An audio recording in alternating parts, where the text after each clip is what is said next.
নমস্কার বন্ধুরা, আজকে আমাদের সকাল সকাল দেখছি অনেক মাছ ধরা হয়েছে। আমারই একটা বন্ধুর ঠাকুমা, ওদেরই ধান জমির মধ্যিখানে একটা ডোবা আছে।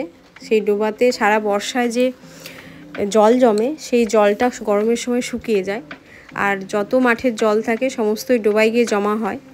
যখন প্রায় শুকিয়ে আসে ডোবাটা, তখন এই মাছগুলোকে ধরা হয়। তো এখন অনেকটাই ডোবাটা শুকিয়ে গেছিলো, তো সেই কারণে বাবাকে বলেছিল, বাবা মাছ ধরতে গেছিলো। এই ঠাকুমা আবার মাছ খায় না, তো সেই কারণে বাবাকে বললো যে চলো আমরা কটা মাছ ধরে নিয়ে আসি, মাছগুলো অন্য লোক নিয়ে নিচ্ছে। তো সেই কারণে আমার বাবা মাছ ধরতে গেছিলো এই ঠাকুমার সাথে। তো প্রচুর মাছ পেয়েছে। এক একটা শোল মাছ প্রায় 1 কেজির কাছাকাছি, তার সঙ্গে শিঙি, মাগুর, খলসে, কই, ল্যাটা এইসব মাছ পেয়েছে। তো সেই মাছগুলোকে একসঙ্গে তো আর এত খাওয়া যাবে না, তো আলাদা আলাদা জলের মধ্যে, মানে হাঁড়ির মধ্যে জল রেখে তার মধ্যে সব জিয়ে রাখা হচ্ছে এই মাছগুলোকে, যাতে পরে পরে ধরে ধরে খাওয়া যায়। তো সেই জন্য বাবাই মাছগুলোকে জিয়ে রাখছে। ঠাকুমাও কয়েকটা মাছ নিল ওদের আত্মীয়দেরকে দেওয়ার জন্য। বেশিরভাগ মাছটাই আমরা নিয়েছি, আর এর জন্য কোনো টাকা পয়সা দিতে হয়নি। এই যে বাবা বড় বড় শোল মাছগুলোকে আলাদা করে বেছে আলাদা হাঁড়িতে জিয়ে রাখছে, যাতে একসঙ্গে অনেক মাছ থাকলে মরে না যায়। বাবা ডোবা থেকে মাছ ধরেছে, কত বড় একটা শোল মাছ। দুপুরবেলা স্নান করার সময় আমার ছেলে আর কুচকিকে নামিয়েছে। কুচকি মানে আমার দাদা, ওদের দুজনকে নামিয়েছে সাঁতার শেখানোর জন্য। তো আমার ছেলে যেহেতু অনেকটা বড় হয়ে গেছে, ও এখন সাঁতার শিখতে আগের মতো আর সাহস নেই, এখন অনেকটাই ভয় পায়। কুচকি যেমন অনেকটা ছোট, এখন ভয় পাওয়াটা শেখেনি, কিন্তু আমার ছেলে জলে নেমে যথেষ্ট ভয় পাচ্ছে। ভয় পাচ্ছিস কেন? ওই একটুখানি জল, বেশি নয়, জল না, দাঁড়াতে পারবি ওখানে। সাঁতার প্রশিক্ষণ কেন্দ্র।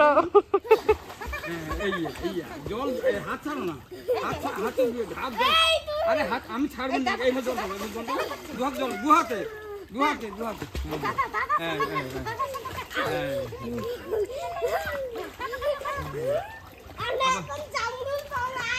আমরা এখন জামরুল তলা।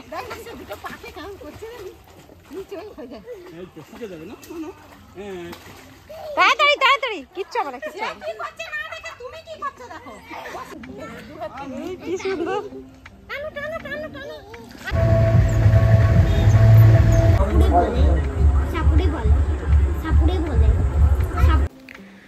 আজকে ঠাকুর বিসর্জন, তো সেই কারণে আমরা ঠাকুর বিসর্জন দিতে এসেছি। রাত্রি প্রায় 12টার মতো বাজে। তো বাচ্চাগুলো তো খুবই আনন্দ, লাফালাফি করছে, গান বাজছে। আর আমার মা এসেছে বরণ করতে, ঠাকুর বরণ করে দিলে তবে ঠাকুর বিসর্জন দেওয়া যাবে। তো সেই কারণে আমরা সকলেই এসেছি। শুধু বাচ্চা না, বড়রাও এখানে নাচানাচি করছে সামনে বক্স বাজিয়ে।